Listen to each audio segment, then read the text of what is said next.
Food to Share Attitude, voilà, ça commence en Angleterre, donc c'est l'histoire maintenant que je vais raconter. Les origines de ce mouvement, elles sont anglaises.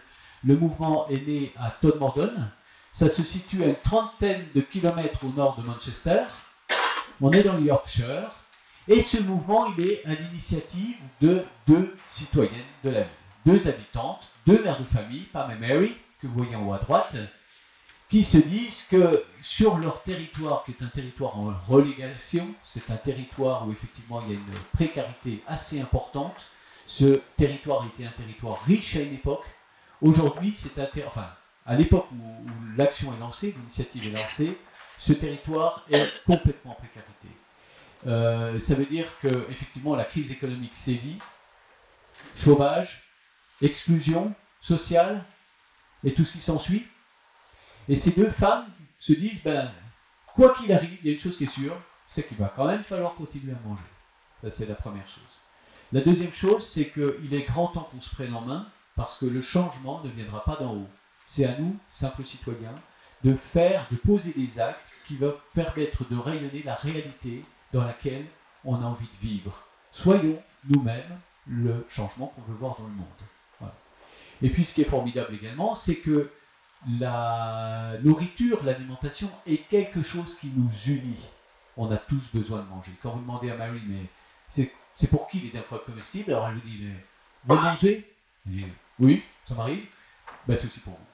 D'accord? Donc les incroyables comestibles sont un mouvement qui s'adresse à toutes et à tous. Il est hautement inclusif de toutes et de tous. Il s'inscrit dans la bienveillance. Et si vous allez à Hollywood, qu'est-ce que vous voyez sur le flanc de la montagne à Hollywood? Bien, on voit Hollywood. Ok, en grandes lettres. Et si vous allez à Todmorden et que vous regardez sur le flanc de la montagne, mais en un peu plus petit, qu'est-ce que vous voyez? Ou qu'est-ce que vous lisez très exactement? Eh ben non. Alors, effectivement, il y a de la food to share dans la ville. Mais surtout, on voit le mot kindness. Ok, on est en Angleterre, et kindness, ça veut dire gentillesse. Et par extension, bienveillance. C'est la marque de fabrique de ce mouvement. L'objectif est de prendre les gens comme ils sont, là où ils sont. D'accord? Ça, c'est vraiment très important. Ce mouvement est très accueillant de toutes et tous, et l'idée, c'est qu'on a tous besoin de cheminer, et que ça devient très très intéressant quand on chemine réellement ensemble. Donc ce mouvement aspire à unir les gens. C'est un mouvement d'unité, très important, dans un contexte où il y a beaucoup de choses qui nous divisent. D'accord? Et l'alimentation est vraiment le vecteur qui nous permet de nous unir. Alors voilà à quoi ça ressemble, la ville de Todmorden, 15 000 habitants, j'ai oublié de le dire, 16 000 habitants, 25 000 habitants encore au début du siècle, vous voyez un peu l'érosion. Et bien c'est une ville en profonde transformation. L'image en haut à gauche est très intéressante parce que vous voyez une villa de maître, on est en plein cœur de la ville, vraiment en plein centre-ville. Une villa qui a été construite probablement à la fin du 19e siècle, en pierre taillée. Eh bien, aujourd'hui, elle est à l'abandon. C'est le résultat d'un passé industriel glorieux. Mais, vous voyez, les murs, les fenêtres sont murées, il ne se passe plus rien dans ce lieu. Par contre, devant, la communauté humaine se réunit pour planter. D'accord? Et toute la ville est en transformation. En fait, la ville s'est transformée en jardin potager géant, gratuit et accessible à tous. Par le fait de la participation citoyenne. En bas à droite, vous voyez une très très belle photo. Les grandes plantations en hauteur, là, qui font jusqu'à 4 mètres de haut. Alors, c'est pas le cas sur cette photo, mais ça peut. C'est les pois de Bengale.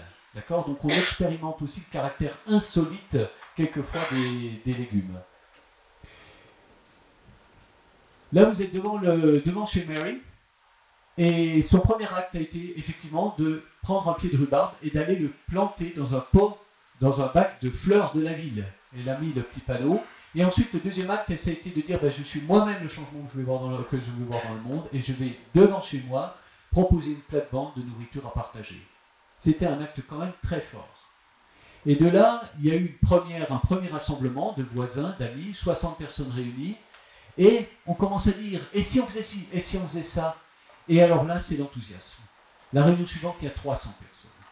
Et rapidement, c'est toute une mobilisation collective qui s'organise dans la ville. Et voilà la forme que ça prend. Des barques de plantation, partout, partout, partout. Là, on est près de la gare. On picore, absolument partout. Et alors, Vous voyez comment on aborde la sécurité alimentaire à Thomas-Dunn, hein. Là, c'est bien gardé l'affaire, hein. On est devant le commissariat de la ville et on a effectivement, donc à l'époque où la photo a été prise, il y avait 2 grands bacs de 8 mètres de long. Maintenant, c'est des bacs qui sont disposés différemment. Mais en tout cas, sur toute la plate-bande devant, on a effectivement des plantations. Et ce qui est très intéressant, c'est qu'est-ce que ça produit dans la ville, effectivement. Et des études ont été réalisées, notamment des études universitaires, qui ont démontré qu'il se passait quelque chose dans cette ville. Et ce qui se passe, eh bien, c'est qu'effectivement, la bienveillance amène de la paix, amène du calme. Les incivilités sont en profonde, en puissante diminution. Les gens se relient les uns aux autres, et puis ben, le commissariat de police, eh ben, comme tout le monde, il fait sa part. D'accord? Alors cette photo, elle a fait le tour du monde quand même, hein, avant d'arriver à La Roche-sur-Yon. Et puis, ben, le principe des incroyables, c'est la pollinisation. Hein. Nous, on ne fait pas de taches d'huile. Ça, on laisse ça à d'autres. Okay, nous, on pollinise. Et la pollinisation, ben, c'est tout simplement de poser un acte qui rayonne une nouvelle réalité. Et c'est cet acte-là qui doit polliniser. D'accord? Donc là, vous êtes vraiment devant la place du marché couvert. Il y a une très très belle plate-bande. Donc naturellement, comme c'est le principe, absolument accessible à toutes et à tous.